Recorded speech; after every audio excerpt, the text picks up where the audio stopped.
नमस्कार, एप्लाइड वास्तु में आप सभी का स्वागत है। आज मैं कहने जा रहा हूँ कि ब्रह्मस्थान कैसे निकालते हैं। ब्रह्मस्थान वास्तु में जो 45 देवता और असुर होता है उनमें से ब्रह्मस्थान बहुत महत्वपूर्ण है। ब्रह्मस्थान में ब्रह्मा का स्थान है और यहाँ पर अगर कोई वास्तु दोष हो तो बहुत दुष्परिणाम पड़ता है। तो आइए जाने कि ब्रह्मस्थान कैसे निकालते हैं। मानिए आपका जमीन या फिर आपका मकान एक आयत आकृति का हो। आयत में आप जानते हैं कि आयत में समभुजाएं समांतर होता है और प्रत्येक कोण 90 अंश होता है। अगर आपका जमीन या फिर आपका कोई मकान आयत आकृति का होता है तो वो आयत का जो दो विकर्ण होता है उसको जोड़ने से जो पॉइंट मिलते हैं वही ब्रह्मस्थान है। क्योंकि ब्रह्मस्थान आपका मकान या फिर आपका जमीन का सेंट्रॉइड होता है। एक आयत आकृति का दो विकर्ण जोड़ने से ही जो पॉइंट मिलते हैं वही सेंट्रॉइड होता है और वही ब्रह्मस्थान होता है।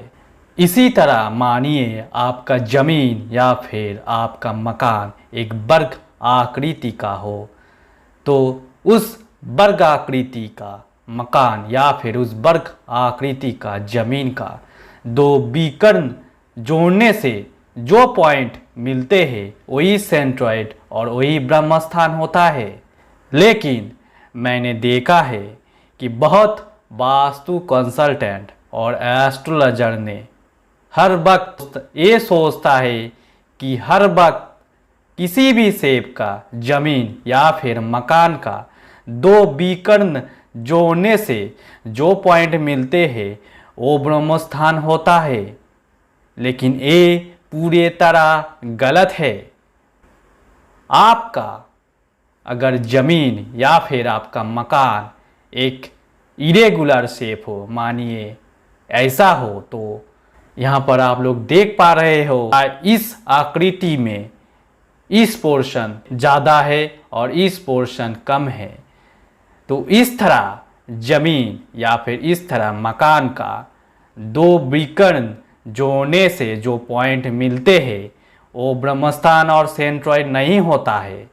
यहाँ पर आप लोग देख पा रहे हो कि दो विकर्ण का इंटरसेक्शन पॉइंट और जो ओरिजिनल ब्रह्मस्थान का अंतर क्या है।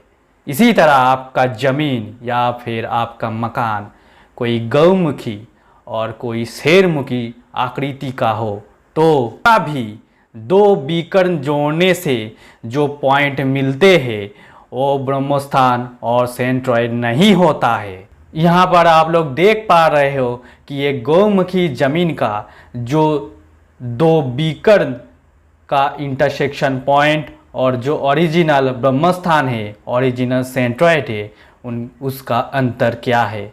यहाँ पर आप लोग देख पा रहे हो एक शेरमुखी जमीन का दो विकर्ण का इंटरसेक्शन पॉइंट और जो ओरिजिनल सेंट्रॉइड का अंतर क्या है। ब्रह्मस्थान सिर्फ एक आयत आकृति का या फिर एक वर्ग आकृति का अगर कोई आपका जमीन हो या फिर मकान हो तो उसका जो दो विकर्ण जोड़ने से जो इंटरसेक्शन पॉइंट हमको मिलते हैं वही ब्रह्मस्थान है।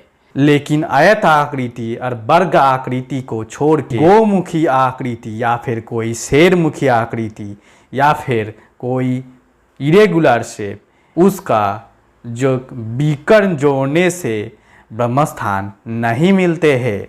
और एक बात मैं आप लोगों को बताना चाहता हूँ, बहुत लोग ये सोचता है कि ब्रह्मस्थान सिर्फ एक पॉइंट होता है।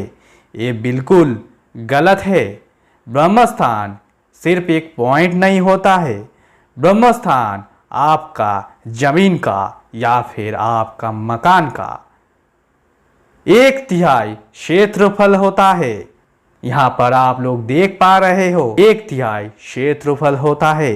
अगर ब्रह्मस्थान के ऊपर कोई सीढ़ी, कोई कलम, कोई पिलर या फिर कोई दीवार चले आता है तो वहाँ पर वास्तु दोष होता है और उसका दुष्परिणाम पड़ता है। तो आज के लिए इतना ही, बाद में फिर मिलते हैं। नमस्कार।